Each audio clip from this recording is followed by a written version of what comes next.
Actuellement en pleine tournée pour célébrer ses 20 ans de carrière, M. Pokora a accepté de s'entretenir avec nos confrères de Paris Match. Un entretien dans lequel il évoque sa musique, mais aussi son rôle de père. Joie et fatigue. Deux mots qui résument plus ou moins bien l'état d'esprit de M.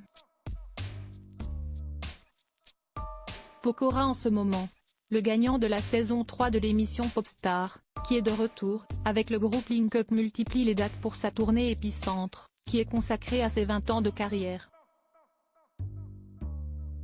Nos confrères de Paris Match l'ont suivi, lors d'une représentation au Zénith de Rouen, le 12 novembre dernier. On sent de la fatigue, mais il y a 5000 personnes qui sont là pour nous.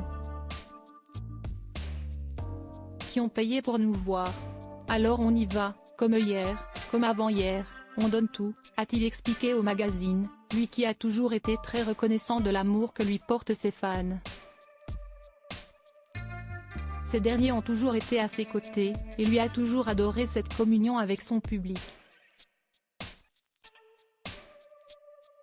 Il a donc très mal vécu le fait d'être séparé d'eux en 2020 pendant la crise de la Covid-19, et d'être notamment contraint à annuler tous ses concerts au mois de mars, lui qui en avait pourtant programmé plein d'autres, dans le cadre de sa tournée Pyramide Tour.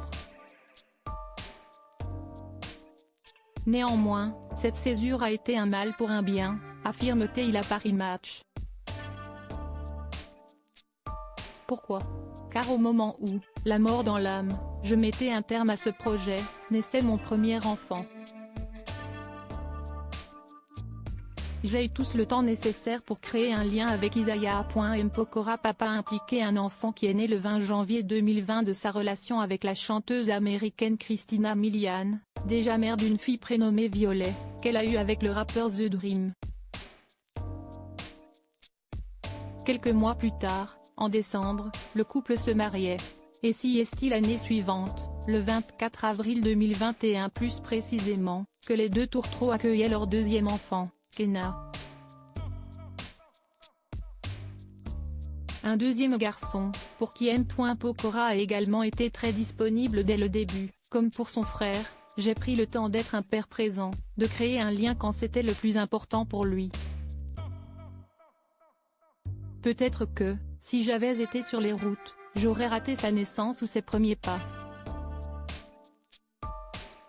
Rappelons que la famille, jusqu'ici installée à Los Angeles, a posé ses valises à Paris, cet été.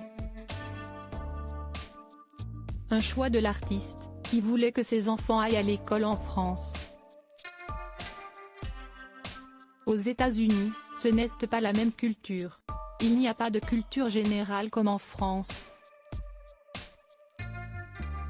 Ici, tu marches dans la rue, les bâtiments ont une histoire, expliquait-il à La Voix du Nord. La famille a en revanche prévu de célébrer les fêtes de fin d'année aux États-Unis. Pour ce Noël, ce sera à Los Angeles. Ce qui est franchement dommage car un Noël à Paris, si est si beau comparé à la Californie. Mais on veut que mes enfants puissent voir leurs cousins.